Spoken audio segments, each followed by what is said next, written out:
in our commitment to not see nuclear proliferation, and if Iran got a nuclear weapon, clearly there would be others in the region that would seek to follow.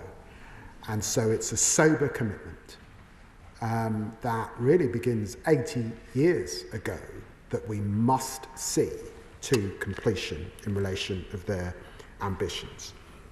She asks about the British nationals in Israel. There are just over 4,000 who've registered their interests following our appeal last week, and we would estimate that somewhere between 15 to 25% of them indicate, this is following the pattern in previous crises in Israel and in the region, take up the offer of British assistance to leave. As she knows, the airspace has been closed, and so that offer up until this point was about getting them to the border. But I'm very pleased that that flight has landed and taken off.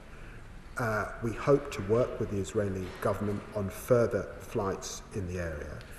My understanding is that there has been a military plane that the Americans have put on for their citizens from Israel, but she will understand the uniqueness of the relationship that the United States has with America that facilitated that opening up, and I'm very pleased that we have been able to garner that same agreement today with the Israeli government.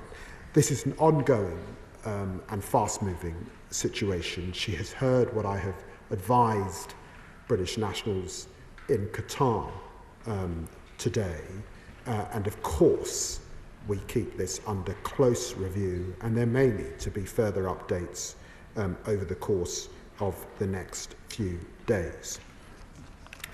It was important that I was in Washington, D.C., sitting with the US administration, and in that meeting with Marco Rubio and Steve Witkoff last week, it was very clear to me that all options were on the table, and President Trump had those options in front of us.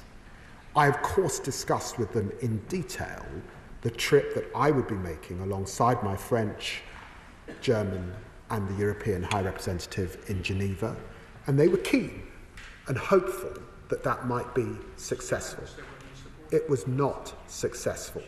But we continue to press the Iranians to take the off-ramp and get into those negotiations with the United States and with the E3 to ensure that they are in compliance.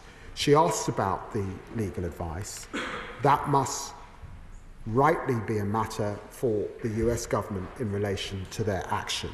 And I'm pleased that she mentioned the ministerial code. She will know that Section 213 of the Ministerial Code prevents those of us in government, and she has been in government in the past, discussing legal advice so that government can operate in the appropriate way. But I would say to her, this was not our action.